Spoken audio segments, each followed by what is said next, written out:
Турсуналиева Назгүл каналы сунуштайт. Жоголгон миллион. 7-бөлүм. Чыгарманын автору Каныбек Кыргызбаев. Урматтуу угармандар, эгерде сизге чыгарма жаккан болсо, лайк басып, комментарий калтырып, өз пикириңизди калтыра кетиңиз. Алишер кирип келип салам бергенде, Абыш бул кайдан келе калды дегенде чоочуп кетти да, арбак көргөндөй бир саамга мээси токтоп калды. Эпте өзүн токтотуп саламга алик алды да: "Келгиле, эмне аласыңар?" деп койду.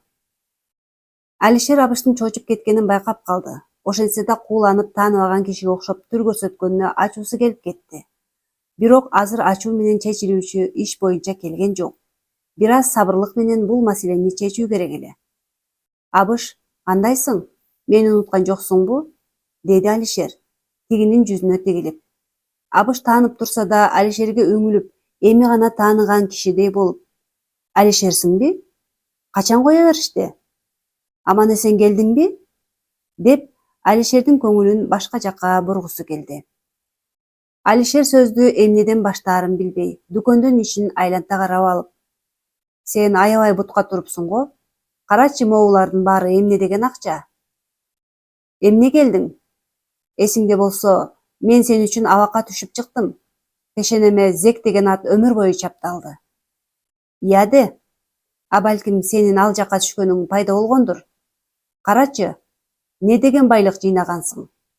2 кабат үй, могу дүкөн, асман тиреген коро жай, атүгүл эски машинаңын ордуна чет элдин машинасы. Жүк ташыганга өзүнчө машина. Мен буларды өз мээнетиме алгам", деди Абыш оозу мурду кыйшайбай. Ушул тушта аял кирип келди да, баарын карап туруп: "Булар кимдер?" деди. "Эч ким эмес, бар, ишиңди кыла бер", деп ачуулуу жооп берди Абыш. Аялы акырай караган боюнча чыгып кетти. "Үйүңө конокко келдик. Чай ичкиле дебейсиң го? Атүгүл орундук берип отур да дебейсиң. Эмне, атадан калган салтты унуткансыңбы?" деди Алишер атайын Абыштын жинине тийип. "Мейли, отур дебесең да отурам", деп ары жакта турган орундукту бери жылдырып, Абыштын маңдайына отуруп алды. Эрмек дагы эмне сөз чыгаар экен деп эки көзү буларда. "Негизи, сен кыйын киши экенсиң, досум. Баарыбыздын көзүбүздү боёдуң. Эмне кылып боепмун? Кууланбачы. Мен эмнени айтканымды түшүнүп турасың. Майорду, лейтенантты, мени, прокурор менен сотту баарын башына айлантып, кемпай кылыпсың. Азаматсың, баа бердим сага", деп келекелегенсип эки колун чаап койду эле Абыш тыржый түштү. "Кеп миллиондор жөнүндө болуп жатса, анда аны башка жактан изде. Мына, өзүң эле ушинтип өзүңдү сатып коесуң", деп сүйүнүп кетти Алишер. "Эмне деп саттым?" деп тилинен кармалганын билбей калды. "Ошол жерде миллион бар экенин сага ким айтты эле? Суракта айтылбады беле? Жаныңды жебе. Ал жерде акча деп эле айтылып, суммасы айтылган эмес. Сага айтпаса айтпагандыр. Мени сурак кылганда айтышкан. Эмне? Табылбай калган акчаны ким санаптыр, ыя? Аны сенден бөлөк эч ким санабаган чыгар". Абыш бара-бара сөздөн кармалып жатканын билип, башкача мамиле кылганга өттү.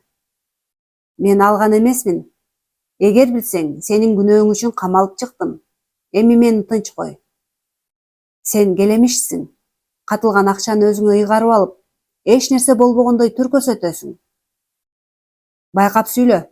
Мен антип айтууга акың жок. Анан эмне деп айтайын?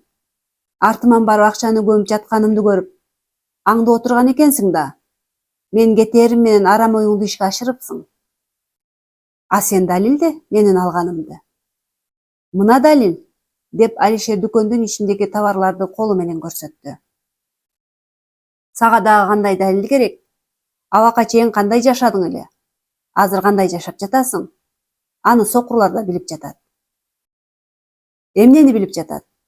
Мен өз пешене терим менен эле ушунун баарын мээнет кылып таптым. Эмне себептен абакка түшкөнгө чейин ушундай байлык тапкан эмессиң? Тарпы чыккан эски машина айдап жүрбөдүң беле? Кой, башты оорутпай. Мен силер менен сүйлөшкөнгө да убактым жок. Чыккыла эшикке, деп Абыш сөзгө жооп бере албай, Алишерди кеттей баштады. Кыскасы мындай, экөөбүз акыйлашкан менен пайда жок. Мындан 10 жыл илгери мойнуңа албаган, эми мойнуңа алмак белең. Мен сага бир аз убакыт берем. Жакшыраак ойлон. Мейли, ушунча жыл сактадың. Сенин да мээнетиңди баалайын. Ошол акчанын теңин бөлүшөсүң. Анан экөөбүз бири-бирибизге дооматыбыз жок деп жашайбыз. Эгерде акча өзүмдүкү, эч кандай башка акча алганым жок десең, анда далил келтирип жооп бергин. Мен аз күндө келем, кашчы болбогун. Алишер муну айтаары менен тез-тез басып эшикке чыгып кетти. Артынан Эрмек да жөнөдү. Абыш эмне деп жооп берерин билбей шалдырап эле отуруп калды. Абыш канчалык актанайын десе да жарыктылуу жооп бергенге сөз таба албай калды.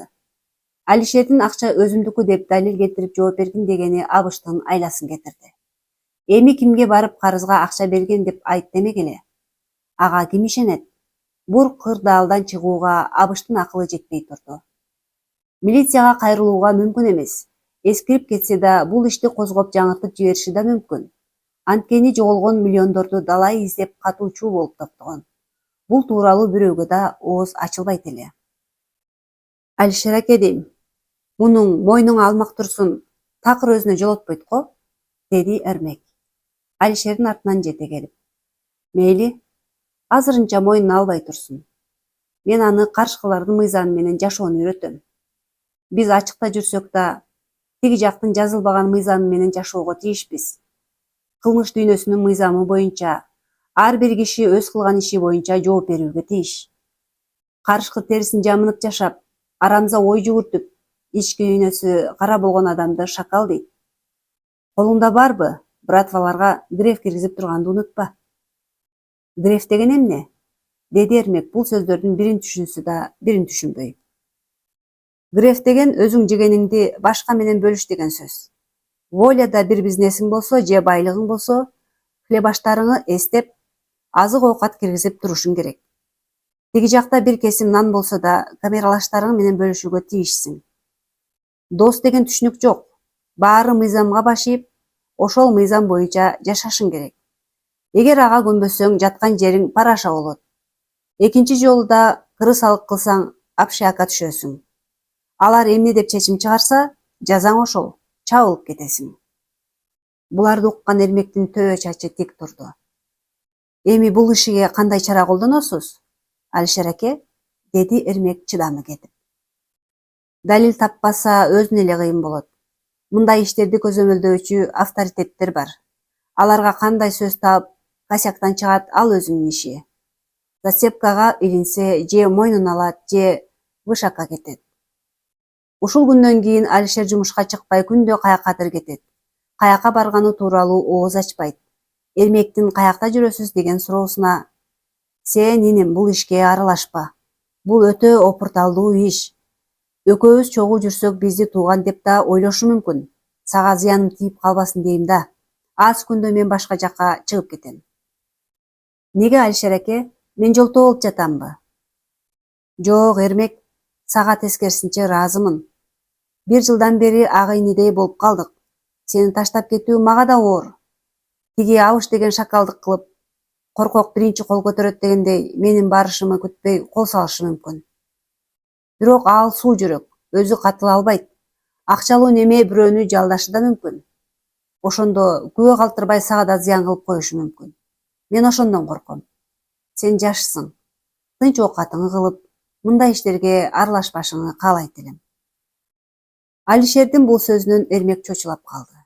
Эртеси жумуштан келген Эрмек Алишерди таппай калды. Өз буюмдарын алып, каяккадыр кетип калыптыр. Бул күндөрү Абышта аябай терең ойлонуп, эч айла таба албай койду. Эгер разборго түшсө жеңилип калышы мүмкүн. Анткени акча өзүмдүкү деп далилдеп бере алмак эмес. Баары эле абактан кийин байып кетти деп айтып жүрүшөт. Өзү да бул сөздү кулагы чалган. Ошон үчүн далил издөө болбогон иш эле. Аялын чакырып, Асылгүл, келген адамдар коркунучтуу адамдар. Сен ата-энеңкине тур. Мен чакыргыча келбе. Баары бир жаңсыл болгондо барып өзүм алып келем, деди Абыш. Эмнеге? Бул адамдар кимдер эле? Эмнеге коркуп чочулап жатасың? Сенин акылың жетпейт. Ошондуктан эмне болду деп сураба. Балдар шаарда болгону жакшы болуптур. Не бар, не жок, алыста болгону жакшы. Милицияга берсекчи? Жок, болбойт. Милиция карачу иш эмес. Бул деген чорныйлардын арасында чечилчү иш. Сен да алыска кетип турсаңчы, деп аялы ойлонбой эле сүйлөп койду. Келе со катын. Мен кетип калсам качты деп баардык үй мүлкүбүздү өрттөп салат. Мен качсам да баары бир таап алышат. Алардын колдору узун. Мынчалык коркууда эмне иш кылдың эле? Бул эркектердин арасында чечилүүчү сыр. Болду эми көп сүйлөбөй жөнө, деп Абыш аялын шаштырды. Аялы аргасыз кетүүгө камынды. Акчасын төлөп машинага өзү салып жиберди. Өзү машинасын айдап тоого карай бет алды. Тоодо Сапаралы деген алыскы туугандары мал бакчу. Өтө эле катышы болбосо да ошого барууга туура келди. Анткени оюна мылтыгын 1-2 күнгө сурап турмакчы. Эгер бербесе акча берип болсо да алып келем деген ойдо баратты. Алыстан эле чатыр көрүнүп, машинасын ошол жакка бурду. Күн кечтеп калгандыктан Сапаралы малдарды короого киргизип, аялы уюн саап жүрүптүр. Абышты көрүп Сапаралы утурлай басты. Кел, Абыш, келчи эмес элең. Тынччылыкпы? Ооба, тынч эле. Эсен-соо жатасыңарбы? Абыш машинасынан суусундуктар менен таттуулар салынган баштыкты алып чыкты да: "Ме, силерге базарлык кылып келдим" деп, колундагысын Сапаралыга карматты. Рахмат базарлыгыңа, деп колун чатыр жакка жаңсады да: "Жүр, бул жака, кымыз ичип жай сүйлөшөлү", деп өзү жол баштады. Арзыкан, саап бүтсөң дасторкон сал, конок келди", деп аялын чакырды. Азыр деген аялдын үнү ары жактан угулду. Аялын күтпөй эле Сапаралы дасторкон даярдай баштады эле Абыш: "Кел, Сапаралы, мындай отурчу. Дасторконго убара болбо. Мен сага бир жумуш менен келдим эле. Жөн келбегениңди сезгем. Атайын келгениңе караганда бир көйгөйлүү маселе жаралган го", деп Абыштын жанына отура кетти. "Сапаралы, мага курал керек. Куралыңды бере тур. Акыңды деле төлөйүн". "Эмне? Ууга чыгайын дедиңби?" деп Сапаралы шакала чекти. "Кайдагы уу? Колуңа байлык түшсө көз арткандар да көп болот экен. Көрө албастык менен бирөөлөр менин короомо ташырыктып жатат". "Алар кимдер экен? Биздин айылданбы?" "Жок, кайдан. Биздин айылдан болсо мойнун өзүм эле куралсыз бурап таштабайт белем". "Де, жаман күнгө калыпсың, тууганым. Милицияга кайрылып көрдүңбү?" "Жок, милицияга кайрылууга мүмкүн эмес. Анда үй жайымдын баарын өрттөп кетет. Ачык сүйлөшүп, берчүүсүн берип, ага көнбөсө курал менен бир аз коркутуп коеюн дейм". "Менден башка жардам керек эмеспи?" деди Сапаралы, Абыштын мындай ыңгайсыз күнгө кабылганын угуп. "Жок, башка жардам керек эмес. Куралыңды эле бере турсаң болду. Кааласаң мылтыгыңдын акысын төлөйүн". "Башыңа мындай күн түшүп жатса, мен акы сураганым уят го". "Рахмат, тууганым, бир керекке жарадың. Тууган керек болот. Дайыма эстей жүрүш керек", деп Абыштын катташпай калганын кыйытып айтып койду. Туруп барып ар жакта жүктүн артында турган мылтыгын октору менен көтөрүп келди. "Мына Абыш, башыңа түшкөн балеңен кутулуп ал. Бирок адамды атпастырсың. Эгер бир нерсе болчу болсо, ууга чыгып каршыларды аткан бойдон кайтарып бере элек болчумун деп айт". "Макул, Сапаралы. Рахмат. Бул жакшылыгыңды өлгүчө унутпайм", деп Абыш сүйүнгөндөн алкап жатты. Куралды Сапаралы капка салып, көздөн далдаа кылып алып кет деп берди. Абыш капка салынган куралды алып эшикке жөнөдү эле Сапаралынын аялы кирип келди да: "Келиңиз, мейман. Эмне чыгып жатасызбы? Отуруңуз, казан асып тамак кылайын", деди. "Рахмат. Буйруса тамакты да жээрбиз. Жакшы калыңыз", деп чыгып кетти. Ээрчи чыккан Сапаралы Абыш менен коштошуп, тоо этектеп жарыгын күйгүзүп бараткан машинаны карап турду. "Эх, тууганым, башыңа мүшкүл иш түшкөндө эле тууганды издейт турбайсыңбы? Башка убакта аш тойго такыр келчү эмессиң. Мейли эми, акылыңа кирип, бул күндөрүңү унутпассың. Баары бир бири-бирибизге ушинтип керек болорубузду биле жүрсөң экен. Сапаш, бул Абыш акени кайсы шамал учурду? Деги эле биз жака бут басчу эмес эле, деп аялы Сапаралынын катарына туруп калды. Эмнесин айтасың? Байлык колдун кири экенин унуткан го. Ошол байлык колдон чыгып кетээрде бизди тууган деп эстептир, деди, алыстан машинанын жарыгы бир көрүнүп, бир көрүнбөй кетип баратканын карап. Ооба, туура айтасың. Жүр эми чай ичели, деп аялы чатыр жака карай басты. Алишердин азыркыдай абалга түшүшүнө ким айыптуу? Өзүбү, же бооруна тартпаган атасы Мусабы, же аны курчаган коомбу? Эбегейсиз көп акчанын баарын ээлеп алган Абыш да Алишердин азыркы жашоосуна кедергисин тийгиздиби? А балким тагдыры ошондойдур. Ал нерседен эч ким качып кутулмак эмес. Тагдырга шылтоологон оңойго. Бул Алла Тааланын берген сыноосудур. Адамдын күчтүүлүгүн же алсыз болуп чыгаарын сынаган сыноодур. Бул абалга дуушар кылган себептерин табууга Алишер канчалык баш катырса да, баары бир келип эле жокчулук, жетимдик, атасынын мээримин көрбөй өскөнү мээсине кылт этип түшө берди. Ошондо атасы Муса тамчыдай гана мээрим берип көңүл буруп койсо, коомдо жакшы инсан болуп чыгат беле, ким билет. Кичинесинде кыялданган ойлору, тилектери быт-жыты чыгып, жаткан жери түрмө болуп, өз тагдырын таба албай ушул акыбалга түшпөдүбү? Мүмкүн бекиткен акчасын Абыш таап алып койбогондо, калган өмүрү ширинчилик менен өтүп, ошол акчаны өзү пайдаланып, бүт тарткан азап тозогу унутулат беле. Бирок тагдыры деген тагдыр экен.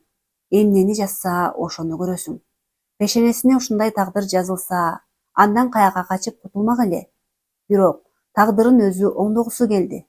Үчүнчү жолу Алишерде мүмкүнчүлүк бар. Мүмкүн бул жолу иши оңунан чыгаар. Эми келген мүмкүнчүлүгүн колдон чыгарбаганга аракет кылат. Мейли, тиштешсе тиштешип, тартышса тартышып, өз бактысын дагы бир ирет сынап көрөт. Же тиги жакта айткандай, пан или пропал болот, айла жок. Тынч жашоого умтул деле кайрадан чуулгандуу ишке бел байлап отурат. Эми Алишерге баары бир. Эмнеси болсо да башта бир өлүм дегендей, башына жазылганын көрөт. Башка жол жок. Бул ойлорду ойлогон Алишер Абышты эстегенде кыжыры кайнап чыгат. Артка жол жок. Баштадыгы эми аягына чыгуу керек. Эми баары бир. Абыш да жөн жатпай даярданаарын сезип турат. Караңгы жерден аңдып туруп жайлап коюшу да ыктымал. Анда сыр ачылбаган бойдон калат. Ушундай күнгө калбаш үчүн Алишер из жашырып бул жерден алыс кетип калды. Башка айылга барып, ээси жок эски үйгө жайгашып, маселе чечилгиче мында туруп турууну ойлоду. Бирок тим жата берген да болбойт. Даярдануу керек. Абыш экөөнүн талашын чечүү үчүн адам табуу керек. Эми таасирлүү адам менен барбаса, дагы эле баягыдай мамиле кылып, тоготпой, колуңан эмне келет дегендей кылып коюшу мүмкүн. Акбар аттуу түрмөнүн бир нече жолу көрүп келген. Өтө чоң болбосо да, эки адамдын ортосунда жаралган келишпестикти чечип жүргөн бир киши бар эле. Убагында киши тоноп жүрсө, эми разборго катышып, туура эмес тарапты сындырып, акча алып турууга үйрөнгөн. Маселеси туура чечилген тараптан да ак алчу. Ошентсе да эки жактын тең маселесин чечип кое турган.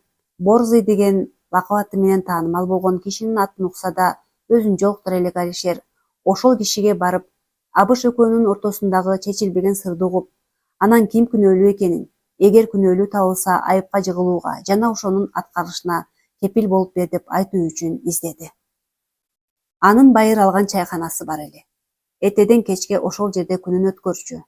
Күндө жегени самса менен шиш керек боло турган. Чайканачыга бир кезде тарбиясы тайкы.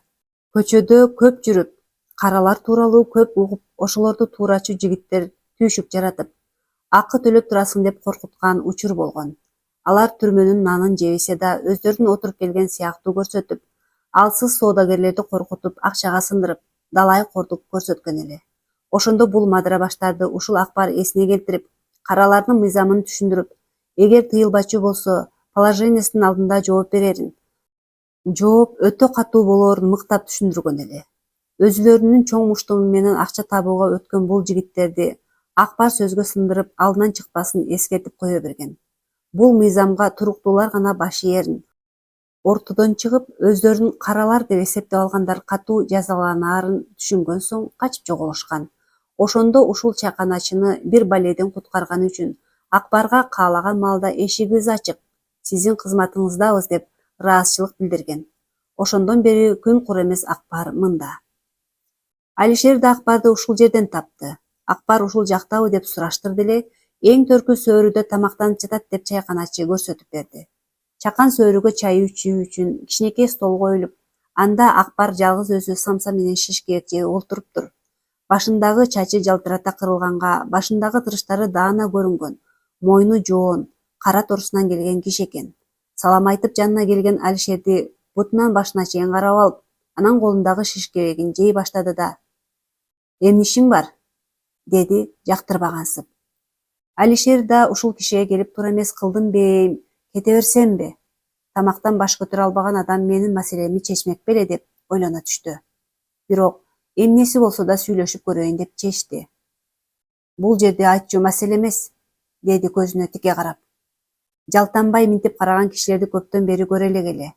Кол куушуруп лаппай дегендер өзүн айланчыктап жүргөн үчүн Алишер анын көзүнө көк жалдай көрүндү.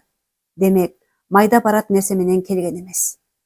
Алишерди тиктеп турду да оозундагы этти шашпай чайнап өтүп, бирөөнү издегендей карап туруп: "Камилжан!" деп кол булгалады эле, ары жакта бирөө бөжөңдөп келип: "Акбар ака, чакырдыңызбы?" деп буларды карап туруп калды. "Ооба, ме буларды ал" деп столдун үстүндөгүлөрдү көрсөттү да өзү туруп сырт жакка басты. Муну Алишер мени ээрчитип түшүндү да артынан баратты. Аңгыча эле Камилжан деген өзбек жигит Акбардын көрсөткөн али жээле элек самсаларын, шишкебектерин бир идишке салып көтөрүп келди да: "Каяка барабыз, Акбар аке?" деди. "Айда машинаңы" деп токтоп турган көк чет элдин машинасына карай басты эле. Камилжан тез-тез басып, алардан мурда келип эшигин ачып отура кетти. Алишер да артка, Акбар алдыга отурганда машина ордунан козголуп жүрүп чайканадан алыстап кетти. "Атың ким, жигит?" деди Акбар Алишерге карабай туруп. "Алишер" деп жооп берди тигинин суроосуна.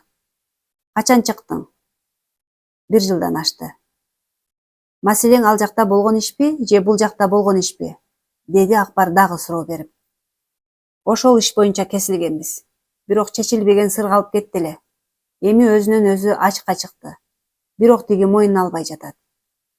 "Ээде, чечебиз, чечип жүргөнбүз" деди да Камилжанга карап: "Каналдын боюн айда" деди. Машина бир топто барып айткан жерге токтоду. Акбар машинадан чыкты эле, Алишер да аны көрүп машинадан чыгып, аны ээрчиди. Айдоочу Камилжан машинадан чыкпай калып кетти. Акбар мындай маселелерге аралаштырбайт көрүнөт. Сөз да кошпой тынч эле машинаны айдап келди. Каналдын моюнуна барып, бир аз турду да Алишерди карап: "Айт эми, эмне маселе? Калтырбай баарын айт" деди Акбар. Алишер бир аз турду да акча уурдалгандан баштап айтып, акчаны бекитип койгон жеринен аны абыш алып койгонун, камактан чыккан соң болуп көрбөгөндөй байыганын айтып берди. "Далилиң барбы? Сенин ошол алды деген" деп Акбар Алишерге суроо узатты. "Ооба, бар. Биринчиден, ал кесилгенге чейин араң эле жашап, эски машинасы менен адам ташычу. Абактан чыккан соң ушунчалык байыптыр дейсиң? Чоң дүкөн ачып, 2 кабат үй, катары менен кымбат машина алуу болуптур. Ал акчаны кайдан тапты деп ойлойсуң? Экинчиден, мен алдына барганда миллионду мен алган эмесмин деп жиберди.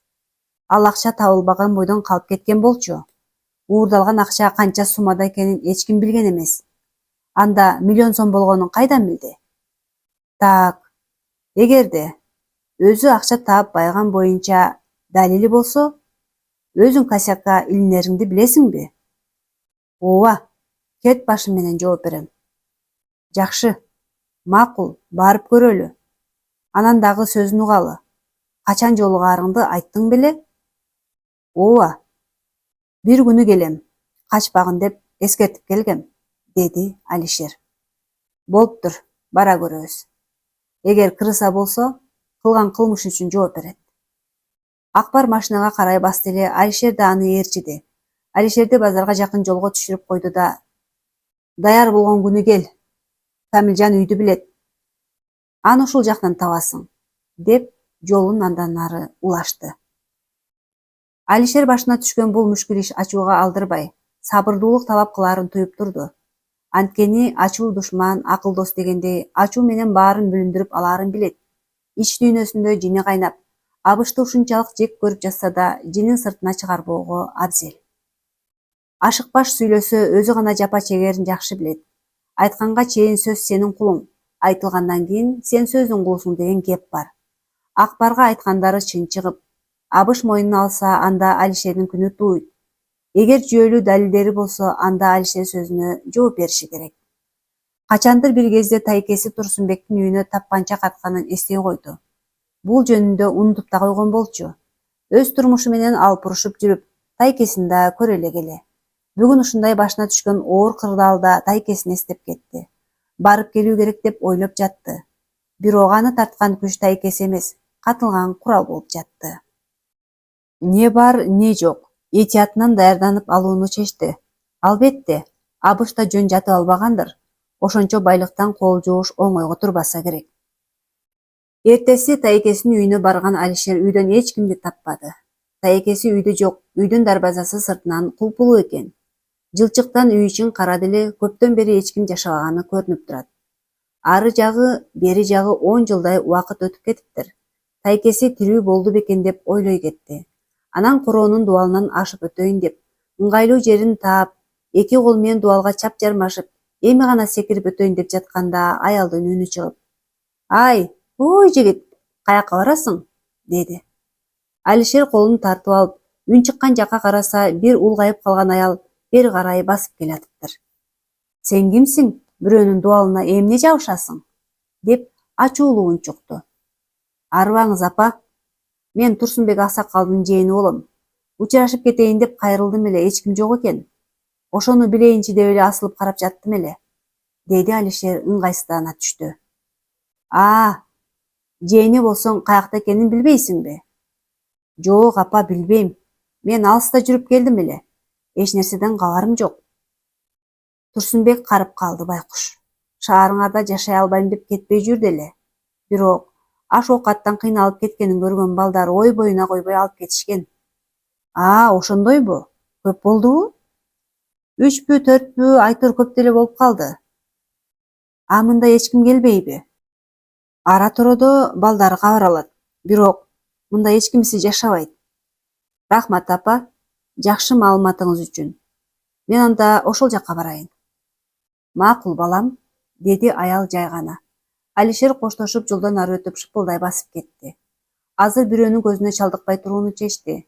Дүкөнгө кирип суусундук алды да кеч киргече бир жерде отура турууну ойлоду. Күгүм кирип калганда уурдана басып келип, бир секирүү менен короонун ичине кирип кетти. Үй ичинде өзгөрүү болбоптур. Акырын малканага басып келсе, эшигин жип менен байлап коюптур. Аны чечип алды да ичине кирип кетти. Малкананын ичи караңгы болгондуктан бутуна бир нерсе урунуп, шалдырдей түштү эле отура калып сыйпалап таап, чак экенин билди. Малкананын ичине ар нерселерди киргизип салгандыктан өзү издеген жерине жетүүгө мүмкүн эмес экен. Ширеңке да алып албаганына өкүнө түштү. Акырын малканадан чыгып, сөөрүгө басып келди. Отуруп калды. Мүмкүн таң атканда алармын деп, эски төшөктү бери тартты да жата кетти. Ойлонуп жатып, кантип уктап кеткенин билбей калды. Түшүнө тайкеси кириптир. Баягыдай эле тың, демдүү, күүлүү эле жүрүптүр. "Балам, бул оюңан кайт. Тынч оокатыңы эле кыл, жаман ишке аралашпа", дейт тайкеси. Чоочу ойгонсо таң жарып калыптыр. Эч нерсе жабынбай жатканга чыйрыга түшүптүр. Туруп барып малканага кирсе, жарыктан баардык нерсе көрүнүп турат. Короодогу баардык буюмдарды жамбырга чирбесин деп киргизип койгон экен. Алишер асылып, аттап жатып өзү көздөгөн жерге жетти. Желелерди колу менен алып, чийки кышты бери тартты эле, куралы ошол бойдон туруптур. Алишер сүйүнүп кетти да алып сыртка чыгып, ороосун чечип, тапанчаны кармалап көрүп жатты. Тапанча ошо бойдон эле дат баспай, таза бойдон экен. Эми аны атып сынап көрүш керек деп ойлоп жатты. Эч ким жок токойго барып атып көрмөкчү да болду. Баарын чөнтөгүнө салып алып, дубалга жабышып, мойнун созуп көчөнү карады. Эч ким жок экенине көзү жеткен соң, секирип сыртка чыкты да эч ким көрө электе мындан алыс кетип калуу үчүн кадамын тез-тез шилтеп баратты.